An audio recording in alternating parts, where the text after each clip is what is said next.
Hey, friends, it's 6 o'clock here in Ohio. It's time for Dr. Michael I. Thanks for joining me today. I am blessed and pleased to have with me today my good friend and brother, Mark Sutherland. Many of you are familiar with Mark. He's done a fantastic job of keeping us here in the United States appraised of what's happening in the UK, in Europe, and elsewhere. And so, Mark, thank you for joining me today. Welcome to Dr. Mike Live. Thank you, Mike. And sorry, something falls down to my left. Sorry about that unprofessionalism of the screen, but there we go. Fantastic to be with you. Great to see you again, my brother. And thank you for your very, very kind introduction, sir. Yes. Well, Mark and I met, folks, in Dallas, and I want to say it was 2017. Mark, is that correct? Yes, Yeah. it was. Yeah. Yes, it was. Hard to believe. Nearly 2 years ago. Lots transpired since then. Jared, would you bring up Mark's website? Let's do that first, just to let folks know. Mark Sutherland is a producer. The documentary that we're going to watch today, as part of the show today, is a fantastic documentary. I would encourage you folks to post that on your social media platforms, the link to it. Get folks to watch it. Get your pastor to watch it. Get your Bible teacher to watch it, because it is a perfect, timely snapshot of exactly what's happening in the world today. Not just in the UK, not just in the United States, but also, most especially, perhaps we could say this, Mark, in Canada. Absolutely. Mr. Trudeau, with all his machinations, his globalist inclinations, driving me crazy, as well as many of my friends. Shout out to Brian and Audrey. So, Jared, Mark's website, is that okay? So there you see it, the Iris Echo. Now that's the latest one. That's the latest one, and that's been you've been showing that at a couple of film festivals here in the States, right, Mark? Yes, we're very privileged to have been exhibited that at 4 film festivals on your side of the pond, in Maryland, in small festival there, other small festival in Chicago, and another small festival in Los Angeles. And you'll just have to excuse my memory because it has been elsewhere. And I've just and another small festival in Florida, which has been a great privilege. And that film is about communism. It's a drama, 22-minute drama about communism, and it's something that desperately our millennials and our snowflakes who think that Stalin and Lenin are the next best thing to sliced bread desperately need to see. I desperately want them to see. So hopefully very, very soon that will be on the internet. And I know that you very kindly have actually seen the film, which was fantastic. And it's got the wonderful voice of John B. Wells for a few words in it as well, which means a lot to me. And the key thing, Mike, isn't it? It's like with drama, when we use drama, we use film, we're able to get things over, get a message over in such a very powerful way. That's why I love the medium. That's why I feel very passionate about the medium and want to see that medium grow and be involved. Can I just say that I am 5 hours ahead of you, so it's 4 minutes past 11. So when it hits midnight in 2019 on this side of the pond, I'll let you know, because we will be. This is one of the wonderful things about this technology, and I have to say, praise God for it. Praise God that I can link with you and many other friends constantly through this medium. But this is the incredible thing. It reminds me that we're seeing it even more. And as we go on to discuss, particularly with Canada, we discuss the fact that we are a global remnant body. We're not saying that as oh, look at us, aren't we special? We wish we wish there were thousands and millions of people more awake. And I think, that is happening. But this is the privilege. We need, if there's any message that I want to say, I'll say from day one, we need each other. We need to be supporting each other. We need to be praying for each other, and we need to be in touch with each other constantly. And that in this case, we passionately believe in the national boundaries of our own particular nations. They are ordained by God, nation states. Jesus said, I will come back to judge the nations. It's not a Tower of Babel experiment, which is what they're trying to bring in. But we desperately need to, be supporting each other in prayer and in contact. Wow, that's an amazing synopsis, what you just shared there, Mark. I'm wondering, were you watching the my sermon from yesterday live by any chance? Because that's exactly that's exactly what I was talking about. Well, hallelujah. And I have to say, no, I wasn't. And I will go back and I'd love to see it. But praise God, because what is exciting is when we don't have those conversations and God is putting the same things on our hearts. And I remember, let's just say this, my dear brother, is like when we met in Dallas and you and Kathy there. And I remember that you were about to go up and speak and you think, well, hold on a minute. He's just said what I'm about to say. He's just said Derek's just said what I'm about to say, whatever. And I will never, ever, ever forget that, because I was with you. You were saying this, or I could see you and Kathy discussing this, which was fantastic and thrilling, because it says that it confirms to us that God is speaking to us, and he's speaking to us through circumstances, and that other people come along and say the same thing that we are not having those discussions with. So thank you that you have said that. That is brilliant.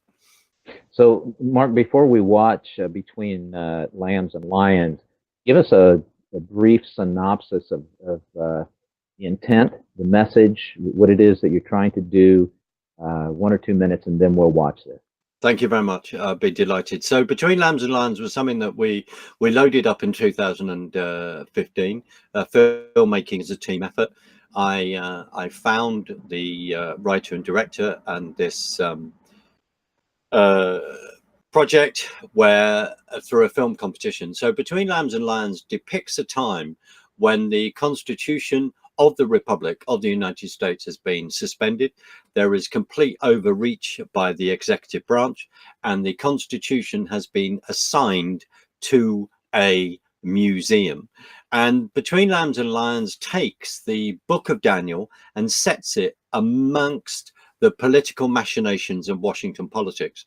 Now, for me, over here in the UK, I had begun to observe things that have been going on in the US in regard to the attack on, in my opinion, on the Constitution, on what the United States of America actually stands for. And having read Pamela Geller and Robert Spencer's book, The Post-American President, that really convinced me. And then even more, where there is this undermining of the Constitution. And this project, this whole idea, I just thought, no, we have to make this as a short film, because Between Lambs and Lions does have a feature film script. It's the usual thing where we wish we could find millions and millions of, well, not millions of dollars, but a few $1 million, and we can actually make this film, if not less, and get it out there, because we need to use the medium of film to communicate. So I'm not saying it's got hundreds of thousands of hits, but it definitely makes a point. It starts off with the line, which I'm just trying to remember, which says, what if the world is not the way that we thought it should be? Endless war rage, money is manipulated until it meant nothing. There is nothing that we touch on there that hasn't happened, and we see it. And I would be honored, privileged if people, well, we're going to watch the film, but if people would actually share this and get it out there, say to your churches, pastors, whatever, watch this. Politics, this is my own opinion. We talk about Ephesians 6. We talk about the fact that we're in a spiritual battle. The spiritual battle is being outplayed through the political arena. And we are seeing that unfold on your side of the pond. We're seeing that unfold on our side of the pond in regard to Brexit. And there has been a parallel. Brexit encouraged President Trump to up his game and to really go for winning the election. And we are trying to get our country back. So Between Lambs and Lions, that's what it's about. And then what happens is that the character of Daniel Alesso steps forward to make a decision to save the Republic. What has always struck me is that we loaded that up on the 4th of July 2015.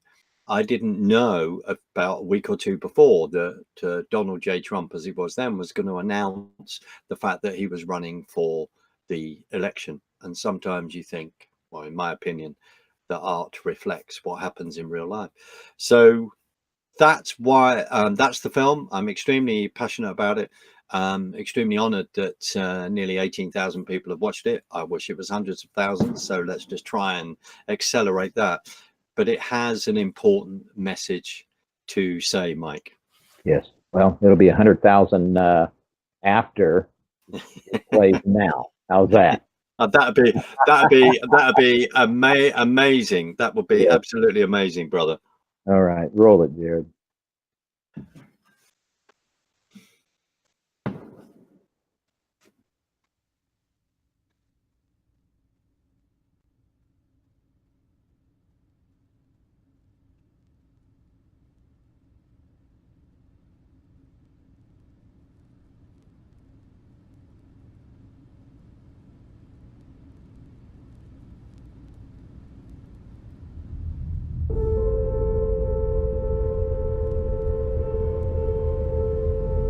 What if this world is no longer the way we intended it to be?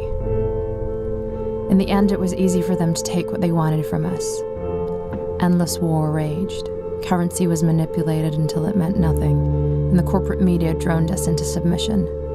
We fell into a nightmare, but for many it was easier to stay asleep than wake up and face the reality. So we gave them a little of our freedom. Evil, they said, encroached on us from all sides. Though we now know that evil isn't always the bogeyman in the closet at the end of your bed.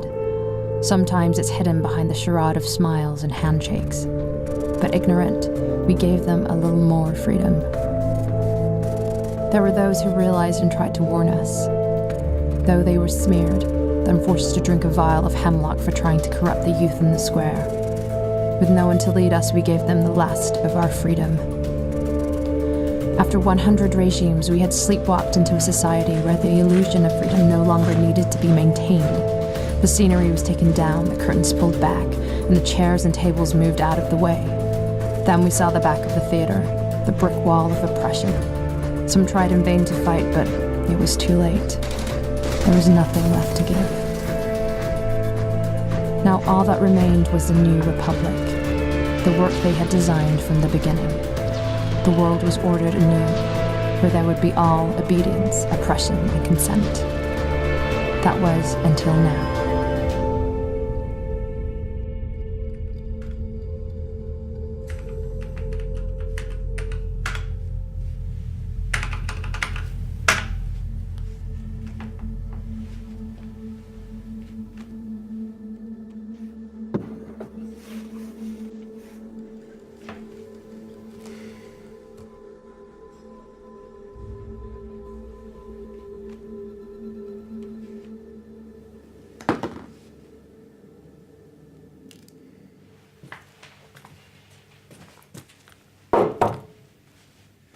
Come in.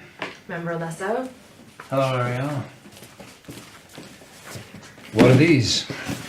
Cases on how we're going to fight this executive order. Thompson v. Smith, Arizona versus Chansey, Bride versus McCluskey. We're not fighting anything. Why? Because it's pointless. So you're willing to give the president complete and unregulated power? If it means a few more quiet years at the back of the chamber. What happened to you? Nothing. Something did. You have just sat there with your head in your hands these past few sessions. Do you even know what they're voting through? Of course I do. Then why don't you speak up? Tell the truth. Truth is treason in the empire of lies.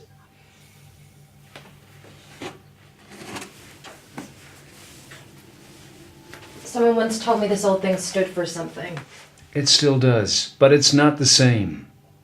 When I was small, my mother used to hum this tune to me. And then one day when I asked her what it was, she told me never to repeat it.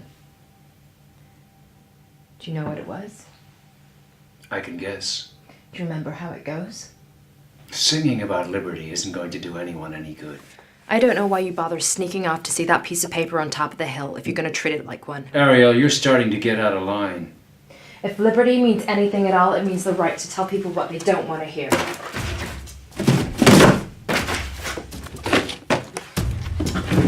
Good day, Member Alesso.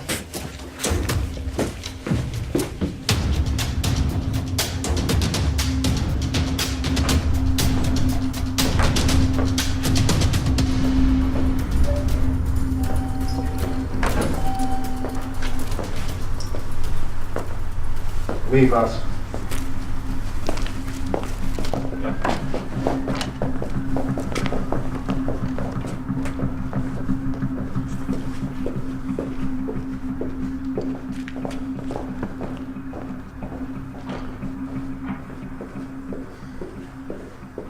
Member Alesso, President Nebuchadnezzar. how are you? Never better. I'm sorry for the passing of your wife. Thank you. A man of your caliber should never have gone into this business. Principles? They're not a virtue in this world anymore. But I guess you're just the last in a long line, aren't you? There'll always be a few of us. Exactly 5, I count. Some are calling you the Liberty Caucus. I prefer the thorn in my paw. Such high praise, Mr. President.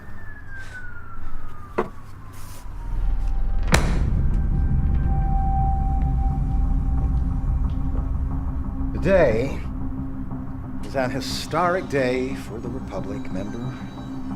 Are you gonna be a part of it? History's written by the victors, Mr. President. And I have no intention of losing. I'll make it easy for you. I know that the fools at the back follow your lead. So if you stand against this bill, it might look embarrassing for me. I would hate to embarrass you, Mr. President. Threatening you, it does nothing. So I've decided on a more gentle approach.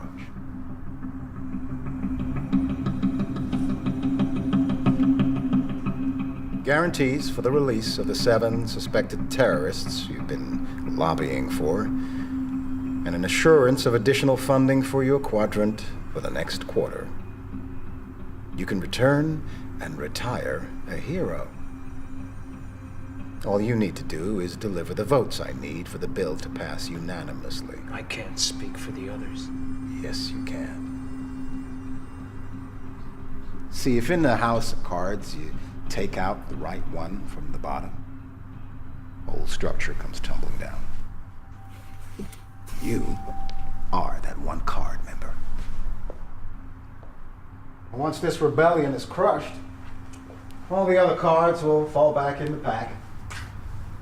And I can shuffle them and deal a new hand. This is bribery, Mr. President. Oh, Daniel, this is politics.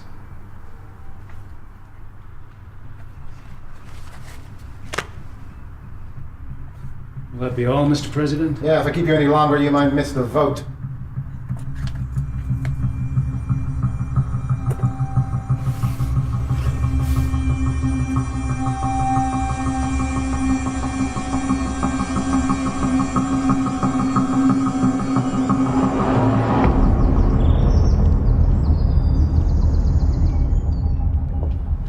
Miss Jones! What's this, Belshazzar? Just a little way to try to get you to stand still for 5 seconds. Oh, you really don't like talking to the press much, do you? Vultures don't circle around something unless it's dead. Listen, don't toy with me. You know I'm a fan of Daniel, and I want first to sit down with him. Sit down. After his announcement. Surely he told his chief of staff. What announcement? He's, gonna try to call for an election.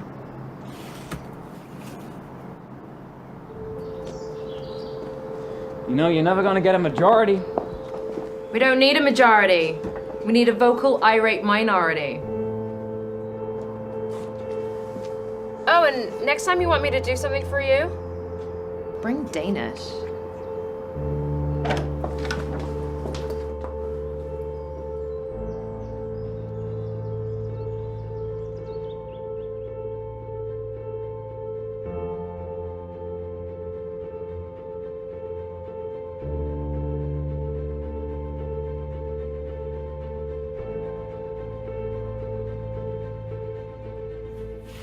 Thank you, Jared. Well, there you have it, folks. We don't need a majority. We need a vocal, irate minority. Mark? I'm thrilled when people quote that line back, and honestly, the t-shirts are coming. Yeah. The t-shirts are coming, and your dear Catherine just said that. Absolutely, we don't need a majority. We just need a vocal, irate minority. Try not to be too American from from Marco's accent. The thing is, just to say, that was made in the UK, folks. That was made in the UK, and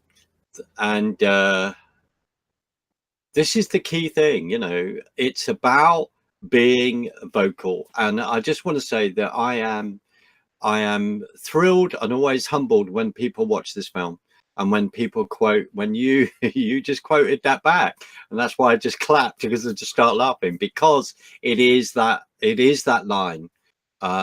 It's incredible how we can do a small little thing that begins to spark off things. Because if I hadn't, on a personal level, if I hadn't have made that film, then I wouldn't be talking to you now, because, well, in fact, getting on a plane and going to Dallas to meet people and confirm that I wasn't going raving mad or insane with the things that I was beginning to look at and believing that were unfolding.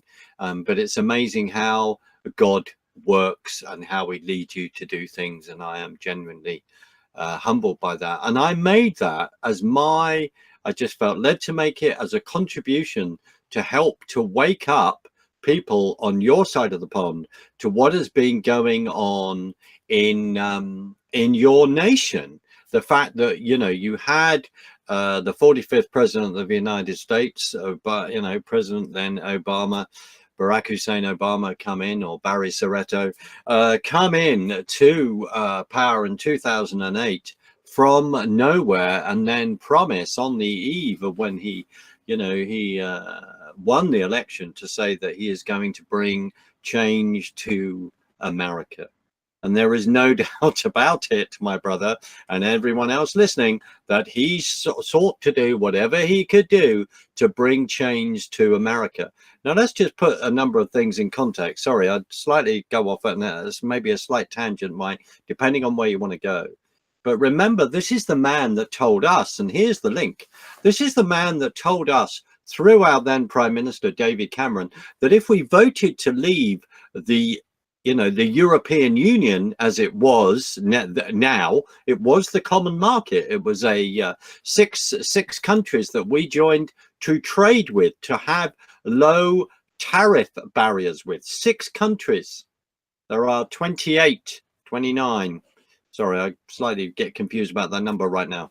In the what's now called the European Union, it was always a monetary and political construct. And Obama was the man that said to David Cameron, if you vote to leave the European Union, you will go to the back of the queue.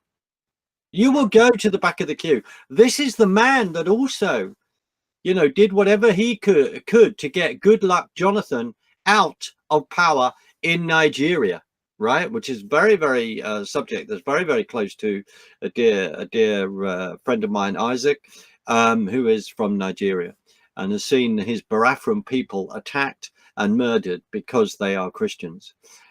So that's another thing. They're also the man who did whatever he could to interfere in the last Israeli election to try and unseat Bibi Netanyahu as the leader of Israel. I am not making any of that up. The problem is, we know that, we do the research. What drives you and I sometimes to bash our head against a brick wall, which is not the most sensible thing to do out of sheer frustration, is that other people will not do the research, or other people will not accept what we are actually saying. And what's very interesting, when Obama made that comment in regard to you will go to the back of the queue, what I understand is that was said privately to David Cameron inside Number 10, and that according to one report, that David Cameron then asked him to say that publicly. If that is not some kind of flagrant manipulation, then I do not know what is. That's also the man that was in a meeting before the 2012 election or re-election of him as president, and there he is leaning over at some either G7, G8 meeting.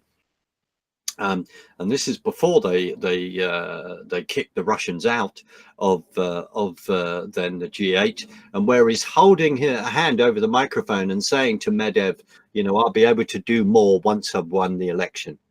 Yeah. And then we're all worrying about, aren't we? The Russians in regard to President Trump. Well, there it is, along with Podesta, the amount of money you have made. You know, there you are, you've got shares in whether it was Gazprom or something like, or a particular company that you then get rid of before 2016, all these shares that you were given. Russia. I don't want to go down the sidetrack there, but the point I'm excuse me, the point I wish to make is that there is never a man, you know, a man that was interfering in the election of another country. And as Kathy has just messaged, absolutely brilliant. You know, truth is treason in the empire of lies. And that, I mean, at the beginning of the film, you see that in a cartoon, like there's Ron Paul in there. That is Ron Paul. That is a tip to Ron Paul and you know, and his beliefs. There's also a tip there to Russia Today and everything else, you know, and that is actually, that particular cartoon, just that graphic just before Ron Paul is I've forgotten her name, but she would regularly appear on Michelle Bachmann. I don't think it's Michelle Bachmann, but she was someone who'd be presenting on Russia Today. That's who it was. Oh, okay. But and also suddenly, you know, there seems to be someone that looks like John Kerry. So you know, it, and I get, honestly, I get thrilled to the bottom of my heart when people watch it, and thank you for that compliment. I really mean that. It really means a heck of a lot. Well, Mark, my perspective is, and you and I have chatted extensively over the last couple of years, and we share same perspective, the same viewpoint on many things. One of the things that I'd like to chat about, and then we'll move into what we can expect in 2019. And there was a post that came across today that I think would be good for us to maybe address some of those things. My perspective on what's happening in America, what's happening in the UK, what's happening in Canada is this: with the election of Trump, and folks, this is not a commentary on what I happen to believe about President Trump, whether he's a Christian or not, or any of those things. Here's my observation, Mark, and I'm going to let you weigh in on this. With the election of Donald Trump, completely unexpected. Now, some folks watching will say, "Oh no, he's part of the game too." I don't think so. And this is why. Since Trump came in, and by the way, just as a side note, if you want to explain Hillary's meltdown, all you need to do is look at Obama. The things that you were saying, Mark, about Obama, his presidency, we could go on. We could do the whole show just on Obama's presidency. He was one of the most arrogant, elitist, bare naked globalists that we've ever seen in this nation. Obviously, in the White House, but in this nation, he believed that America was finished. He believed that his 2 terms, and he knew he was going to get 2 terms. His second term, in my view, my opinion, was a stolen election, but that's another story. He believed that America was finished. And he also believed that as a result of his 2 terms, Hillary was going to waltz into the White House. And I think the globalists guaranteed her she was going to have the White House. Therefore, the meltdown. when Trump won. Now, you can chalk it up to whatever you want to. I don't believe that it's part of the game. What I believe is that it was a move of God. Now, don't mishear me, folks. What I'm saying is, I believe that the Lord directly intervened through the prayer of his people. That's what I believe. That's totally separate from who Donald Trump is or isn't. But one thing is certain from my perspective, Mark, and that is that the globalists are back on their heels now. They are trying to regroup, and trying to press their agenda forward. I think that's why we see what we see in Canada. I think that's why Trudeau, he's been the one that's been assigned to fast track Canada into the new globalist model of a nation without borders, completely destroying the Canadian heritage and culture in order to establish a beachhead and say, this is what we want it to be like. Now, UK, Germany, the leaders there, Mark, I don't understand why they're still in office with the atrocities they've committed against their own citizens by allowing Islam to do what it has done. So my question is this: is there any hope, or let's start with the UK first. Is Brexit going to be a reality? Is the UK going to leave Brexit? Because it's beginning to look a little iffy over here. Bottom line is that we're leaving. We are leaving. I'm not just saying that because I'm, clutching at straws or anything like that. Or I'm not. I passionately believe that we are leaving. We will leave without a deal. And why do I say that? I mean, a very, very close friend of mine, Jim, has said to me constantly that actually the EU could collapse before we leave it, and we are seeing that. We are seeing that unfold. So we, in the referendum of June 29th, 2016, 17,410,752 people, with a majority of over 1 million, voted out, period. And as you would quite rightly say, we've spent 2 years having, we put Article 50 in, which is this, which is the agreement is where you put that in if you are going to leave and you give 2 years notice. And you quite rightly might go, it seems a bit iffy. It's not iffy, because I believe we're going, because I think that what God is doing is revealing everything. We have discovered, like you, we've discovered that there is a swamp, that there is this, this deep state. And we have discovered that. And our deep state has become even deeper over the last 43 years. And I would say to you, and as I've explained on other platforms and other occasions, and even with you, that actually in 1955 our country lost its nerve, and it's lost its nerve over our in regard to Suez, and the fact that Eisenhower was not very pleased about the fact that we did not tell the then president the fact that we were going to go into Suez and take the canal back that had been put, that the Egyptian president at that time had taken over, and we lost our nerve. But it was like this deep state, these elites, right? And even then, before that, you could say during the Second World War, and I mean Churchill, and there's an element of, you and I are not perfect human beings. I have an unbelievable amount of faults. You only have to ask various people around me. However, the fact is that we're not looking for the perfect person. And like Churchill was a man for the hour. Now, you and I could have a long conversation, and we may end up touching on this in regard to the history of the EU. But then we had, the elites of Halifax going, well, let's go and talk to Hitler and we need to surrender and all the rest. And then we had Chamberlain going, I've seen Mr. Hitler, and he said that he would not invade Poland, and waving a piece of paper. All this, and then we go, Churchill leads us through the war. But there's prayer, and there's moods of God, miraculously. And then, then we have D-Day and your brave men and women on your side of the pond, are giving their lives for the salvation of Europe. And that's something that I wish to say, and that Mr. Macron in France, a few weeks ago, completely insulted and decided to not remember. We are leaving.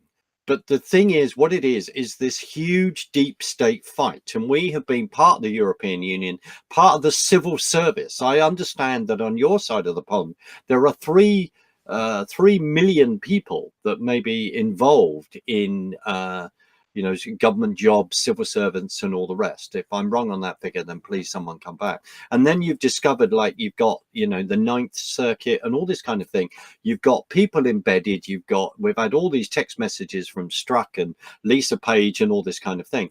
Why am I saying that? What I'm saying is that we have the same, but maybe we're a bit more, but there's a cultural sort of Britishness about it, which is look, there's the plebs, there's the ordinary people, as we would say. We look down on them. How dare they think that they can run the country?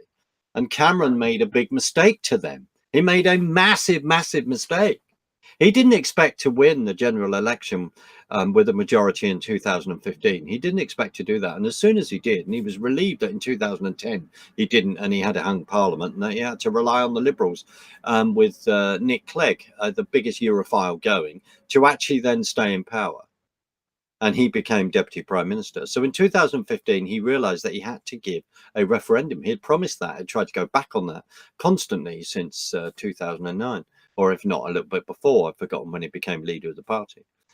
So we are going, and if we don't go, frankly, if we do not go, let's look at it on another way, if I'm trying to answer the question, then our democracy is over, Mike. Our democracy is finished. Now, you have a representative republic. We have a democracy, but you use democratic lines for people to vote and participate in your system. And I still have got to do my Hillsdale course to catch up and to learn what this over here. We do not understand the principal foundings of the United States of America. We don't understand that. We don't understand the liberty culture, what this is about. And also, to some extent, that is, I would say, is the same in Canada because of landmass, etc. People going out there, finding the new world and doing incredible things. It's exactly the same.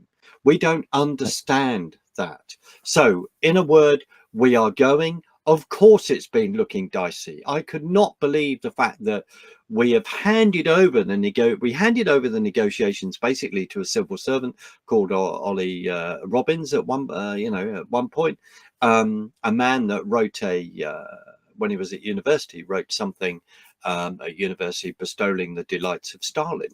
I mean, the fact that these civil servants think, how dare the people make a vote in this particular way? They were hoping they were going to vote the other way. They never expected to lose this, Mike, at all. Yeah. And we have wasted 2 years. We are in a very, very strong position. My own understanding of this is that there's 5.4 million people in Europe depending on jobs and trade with us, and there's 3.4 million from us to them. We are in a very powerful position. If you think that we're going to stop buying German cars and importing French wine and French cheese and all these goods, then you've got to be joking. And frankly, as Lord Pearson of Rannoch said the other day, the UKIP Lord said the other day in something that I was watching, he just said that we should just, we're saying, look, we're going to carry on trading. There's going to be free tariff and all this kind of thing. But as soon as you step out of line, no, we're not going to have this. No, we're not going to have that. You are going to accept our goods, and we will continue to accept yours. There are certain things that continue. But the thing is, the European Union is financially is in serious, serious, serious trouble.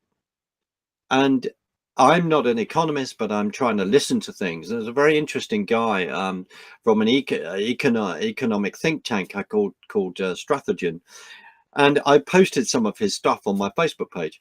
Now, he was talking about the fact that if you take Southern Ireland's GDP, gross national product, all the money that they generate, they spend 50%, half of that, paying banks in regard to the interest and the loans that they've had. Right. So you've got Ireland.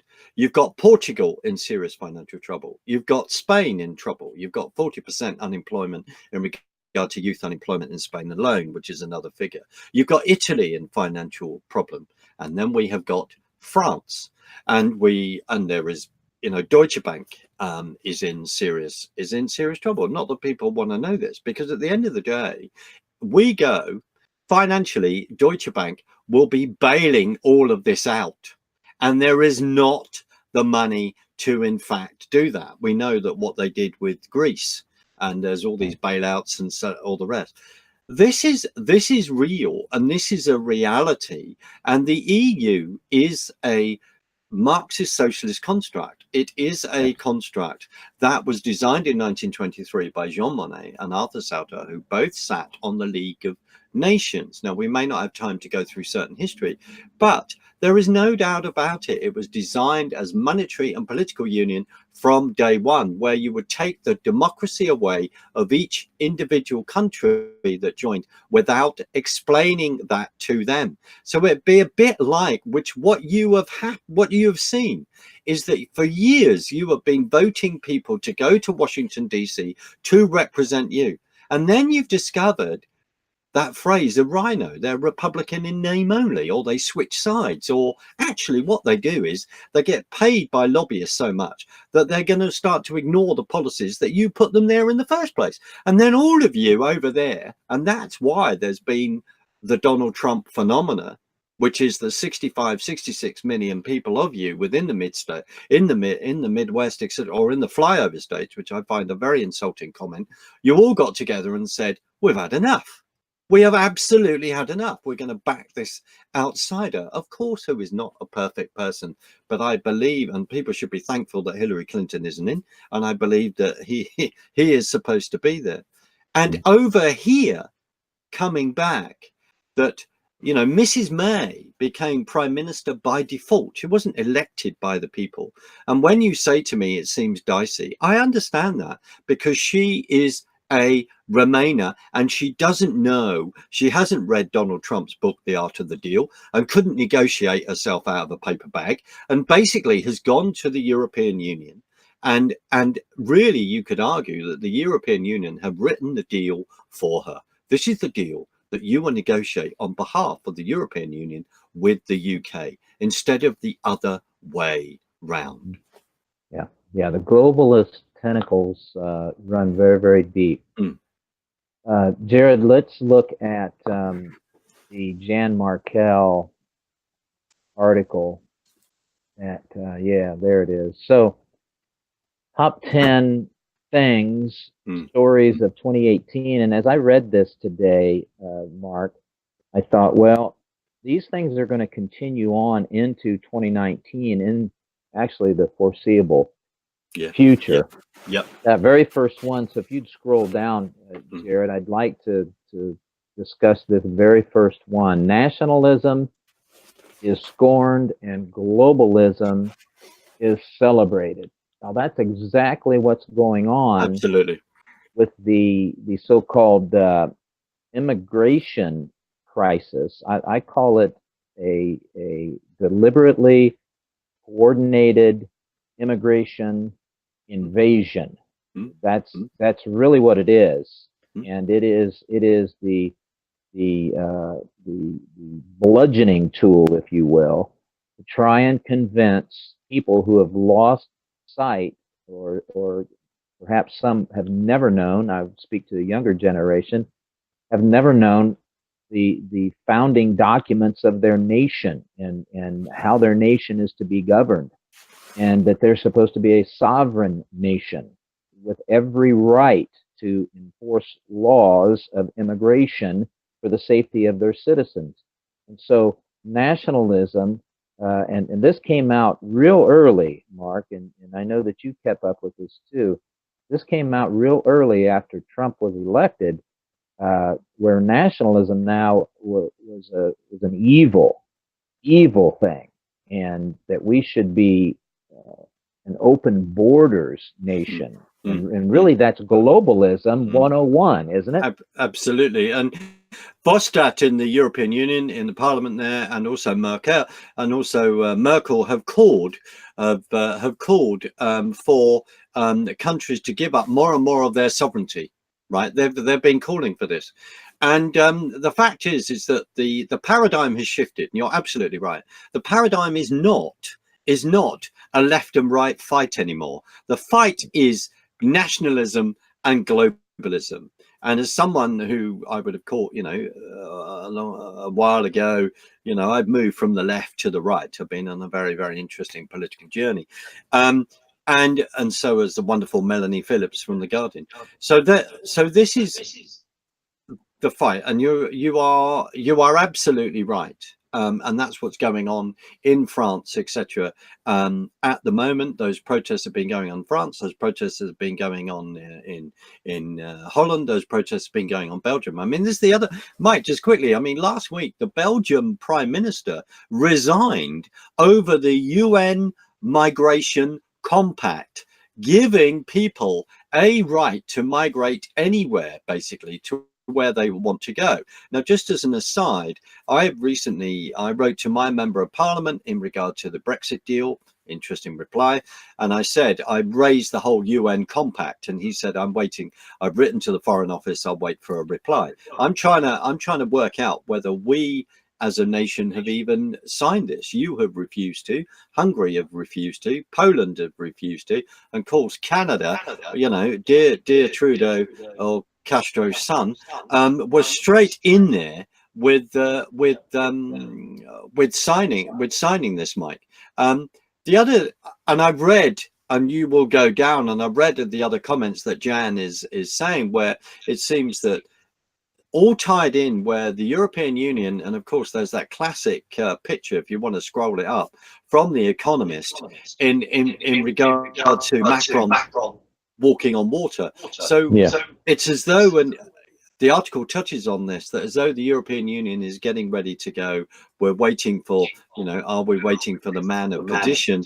We're waiting for someone to come along and go, I can solve all of this. Just as an aside, Macron's holiday home on the Riviera, the Yellow Vests movement have been trying to attack that. I think tonight or today they've moved into that. Yeah, Jared, let's scroll down to number 4, item number 4 in Jan's article. U.S. troops pull out of Syria. Mark, they criticize Trump for keeping them there. They criticize him for removing them. What's your take? Well, Caroline Glick, and I'm embarrassing, I can't remember fully what she said. She wrote a very, very interesting article on this, about where she's saying the negative and the positive things on pulling out. You're absolutely right. I mean, the man can't do anything right, but the man is actually, he's trying to do what he promised he would say he would do. Now, my concern is definitely for the Kurds, etc., etc. I mean, they have been in the firing line for many, many years. And I am concerned about that. I don't sit here as some kind of huge expert right now on that particular decision, and that particular decision has been made. But Jan opens this up where we can see future, we can see prophecy beginning to unfold. Now, there is technology, of course, that you have. Are we saying that drone strikes, other rockets, whatever, will not come in? I don't know. I'm hoping that he will arm the Kurds, make sure that they're okay. I can't fully see how some of that is going to unfold. But as Jan quite rightly points out, we know how this is going to go, that there is going to be a huge army, etc., that will come against the nation of Israel. And is all this part of it? Now, Caroline, remembering what Caroline Glick was saying, this was it, that pulling the troops out means that you're taking them out of the theater of war, which means that you're taking them away from anything that Iran would then want to do, that would then muddle it with Russia, and then suddenly those troops would be in the firing line from Iran and Russia as well, and then you have another massive front that opens. Yeah. And what Caroline Glick was saying made a heck of a lot of sense. Now, you and I are discussing this in the natural. What Jan is quite rightly pointing out is what God is doing, of moving people, moving countries, moving decisions that are going on.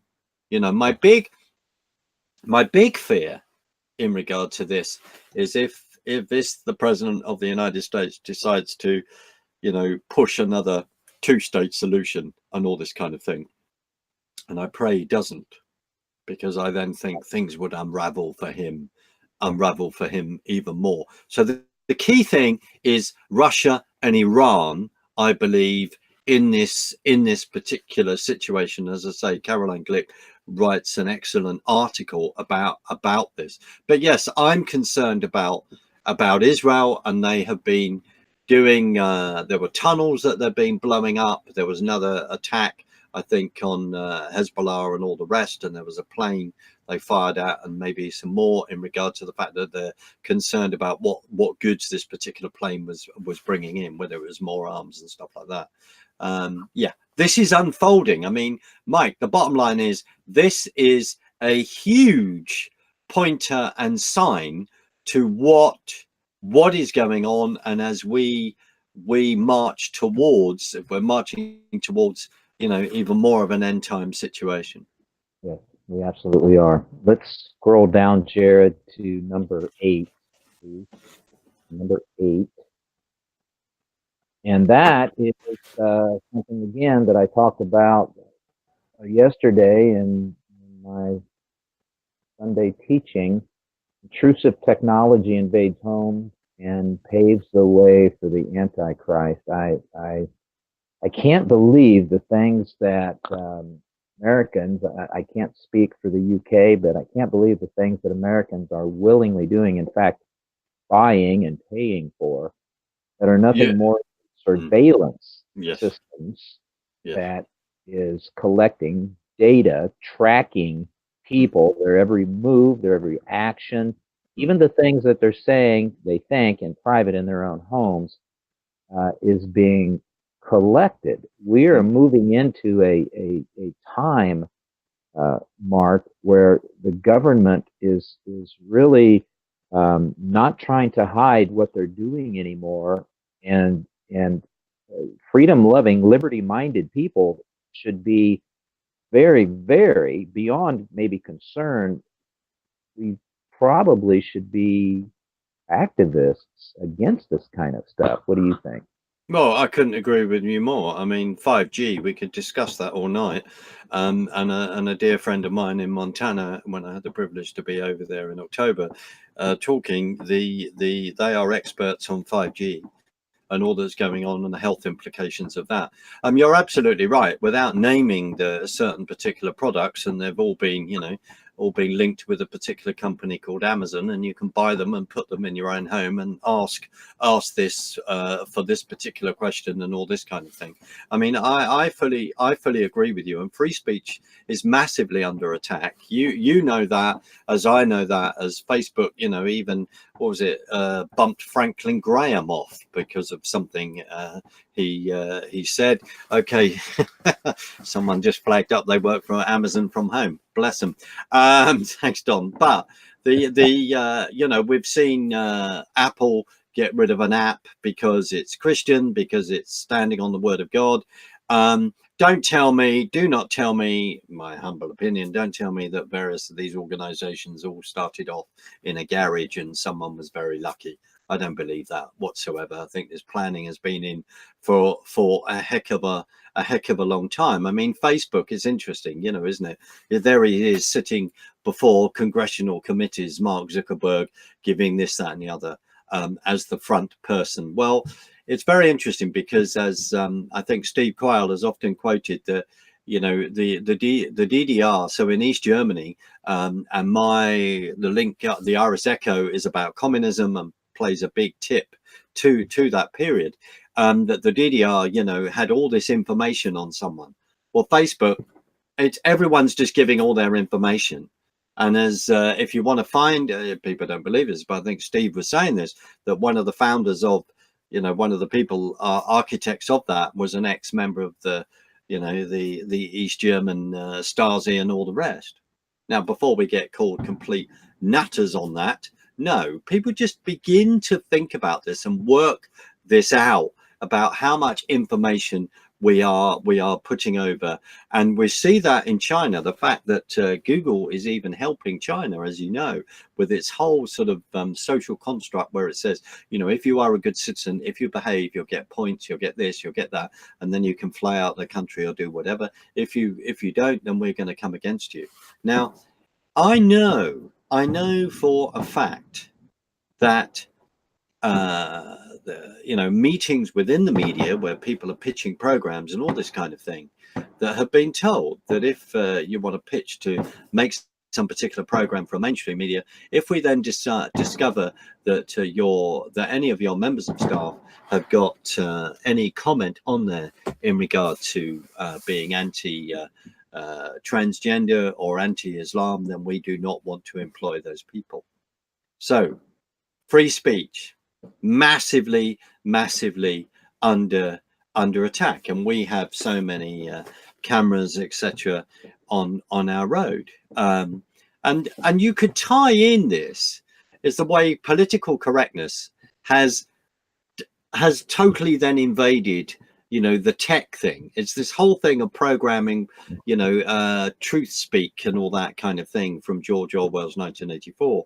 It's all in there. And you and I mean, I would never have thought in my lifetime that free speech would be under such attack in the way that it has been. And of course, all of this is being used in the schools, you know, cultural Marxism and all the rest. That's a subject for another day. But absolutely massive invasion, algorithms, changing this, changing that, blocking people. You and I, you know, we have mutual friends who have suffered from all of this, suffered from all of this. And we've seen the deplatforming and all the rest just because of their political opinions and their political views and what they've said. You and I know those people personally. Yeah, that's right. Well, Jared, we've got just a couple minutes. Mark, let's jump down to number 10, and this really is interesting to me because I talked about this. Yes, again, I was I don't remember who I was talking to. It's earlier today. So many of these points I talked about yesterday in my Sunday teaching. The third temple talk activity is accelerating now. Why that's interesting to me, and this really plays into the whole prophetic vein of things for me, is this: the third temple that's going to be built in Jerusalem, according to the Scripture, is going to be built during the tribulation period, is my view. That is a temple that is going to be dedicated to the Antichrist. Now, hear me out. The first temple Solomon built, destroyed by Nebuchadnezzar, right? Mm-hmm. Nehemiah came back, rebuilt the temple. Herod refurbished it, made it even better. That was destroyed by the Romans. There's another temple that's going to be built in Jerusalem. They're talking about it right now. They've got all of the temple implements are already done. They're just waiting. But this temple is going to be occupied by the abomination of desolation, Mark chapter 13, verse 14. This temple is going to be the seat of the Antichrist. And this temple that they're talking about right here, Jan's talking about, is going to be destroyed when Jesus Christ returns to the earth. He'll establish his own. He will not be using this, but I find it extremely interesting, Mark. And you know, I love talking prophecy. Yeah, absolutely. And it's very interesting the way, I mean, at the end of that, you know, Jan makes a comment about people getting excited about these things. And she also has made another comment in there about I think, or worse, the fact that you and I discussed, that people can't see it. They can't see what's happening. That is my sheer frustration at times, and at times I'm literally moved to tears, where I just think, you know, can't you see this? And it's something that I struggle with at times. I'm saying, why are we awake to this and why other people aren't? And I suppose we have to say that, you know, that people want itching ears. They want to know that everything is going to be fine and everything's going to be turned out. It's a bit like saying, you know, and I will say it, here we are, Happy New Year from the UK, because it's down midnight. There you are. And there we are. but It it's is Happy New midnight in Year. the UK. And Happy it's New Year, midnight in Mark. the year, and well, I've got Yeah. fireworks going off outside my I window. I But can hear him. you can hear that. But it's about, you know, I wish every blessing for 2019. It doesn't mean that, you know, it's going to be wonderful. People are going to this, that, and the other. But the fact is that it is going to be wonderful for the fact that God is in charge, and we have got to get ourselves in line in turning around and saying, you know, Lord, what do you want us to do? What do you want us to do? What is our role in the game? You might have touched on this on Sunday, yesterday in your sermon. I don't know, but I know that you would, and on other occasions. What is our role in the game? What are we called to do? What is our role on this chess match, on these chess pieces, this chess match that that God is playing? What is our role? And that is what we need to find out, and we need to take part. And just quickly, sorry, I get criticized all the time for this. You know, we're never going to know the day or the hour of Christ's return, but we know the seasons, and we're asked to interpret the seasons. And tell me, brother, if I'm wrong, but that is what we're asked to do. And we are looking at the seasons. And just quickly, when I start hearing you say about technology, when I start hearing that there are computer chips going in people's hands around the world, or going in people's hands in the UK as well, isn't that another warning? Yeah. Let me close with this. We are out of time, Mark. There is so much more we could have talked about. I appreciate your time, but let me just say this, and we're going to close, folks. If you're a believer in the Lord Jesus Christ, and you think the sum total of your love and obedience to Him is showing up for your holy huddles, whether it's on Sunday or Saturday or Wednesday, or whatever day it is that you gather together with a local body of believers, and you think that is it, you are sadly mistaken. Absolutely. Because serving the Lord is done outside the walls of that building. Get out and do something for your King. Become that irate, vocal minority. Folks, listen. Renewing our minds is not an option. I'll see you next week.